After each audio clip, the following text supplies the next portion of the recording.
Hey everybody, Dr. G here. It's time to operate. Today we're going to dissect Sweet Home Alabama by Lynyrd Skynyrd. Okay, I'll play a piece of the intro slowly and then we'll dissect it.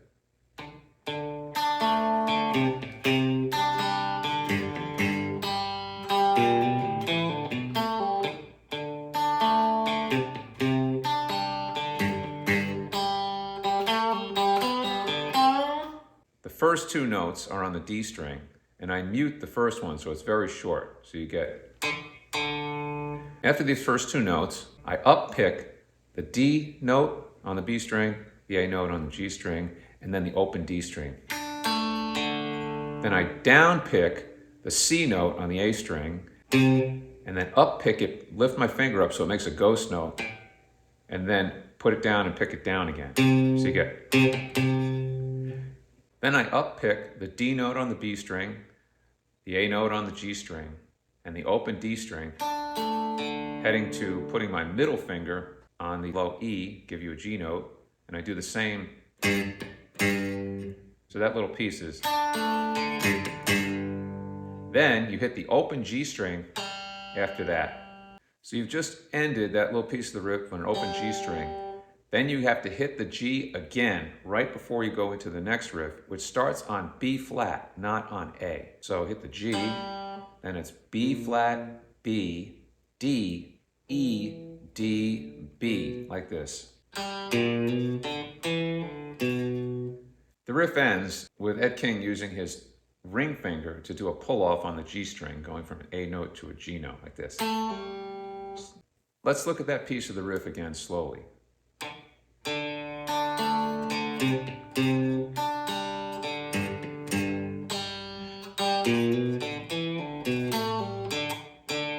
Second time through, the riff starts the same, but ends a little differently. Let's take a look at that.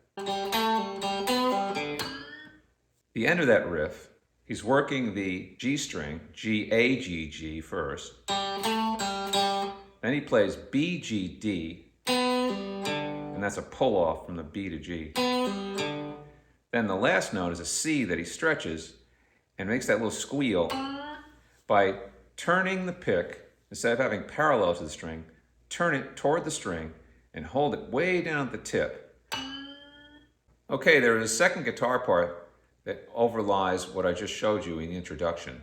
And you start that by putting your index finger on the 7th fret of the G string, then your ring finger on the 9th fret of the A string, and you're going to slide that down to the 7th fret of the A string and back up. And then you're going to play the first note that you played, like this. And then it does a pull-off on the G string from the 9th to the 7th. So in the song, it kind of rolls like this. Gary Rossington's riff then comes in the second half of the intro, and it carries through the verses.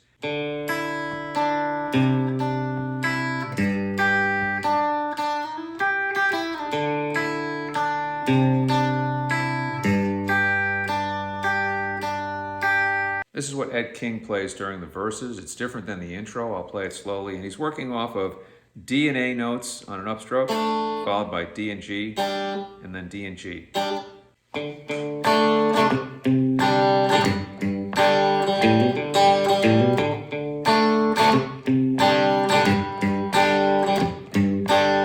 Now leading into the chorus, there's a riff that does start on A, as opposed to B flat he uses in the intro. It's a hammer on the A string, first of all. Then you hit the open D string, then the open G string. Then you do a pull-off, 2nd fret D string, and the hammer on again on the A string. So you play the riff,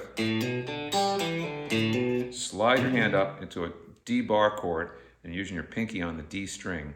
So you don't hit the downbeat of the chord. Kind of ghost it. So after this,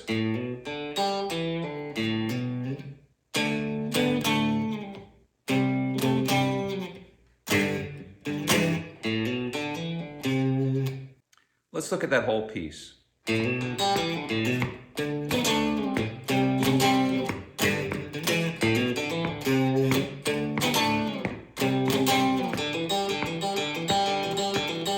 Let's have a look at the interlude that he plays before the second verse and at other points in the song. So we're starting with the index finger on the 7th fret of the A string, and you'll play 3 notes in a row, like E, F, F sharp. Then you hit the D and G strings on the 7th fret. So it's the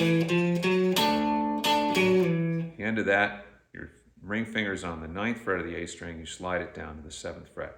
Now we're working the 5th and 7th frets, and it's not 3 notes in a row, it's 2 notes, the 5th and 7th fret on the A string. Again, you're playing the D and G strings together after that. So you get, and you slide down again. This time your ring finger's going from the 7th to the 5th fret. So it's, we play open and then 2nd fret, hammer on, then the open D string, open G string. Then he goes to the harmonics on the 12th fret. First the D string, then the B string, then the G string, and gives it a little shimmer with the whammy like this. Now let's look at that whole interlude piece slowly.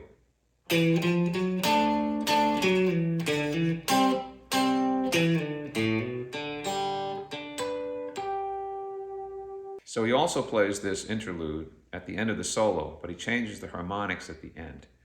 He plays the 7th fret D string, followed by the 12th fret B string, followed by the 5th fret D string, and then the 5th fret G string. The way you play those harmonics is to touch the string very lightly, right over the fret itself. Okay, well, I hope you enjoyed the dissection of the rhythm guitar part of Sweet Home Alabama. I'll soon be putting out a video that covers the solos. Please stay tuned to Guitar Riffs Played Right for the dissection of additional famous songs.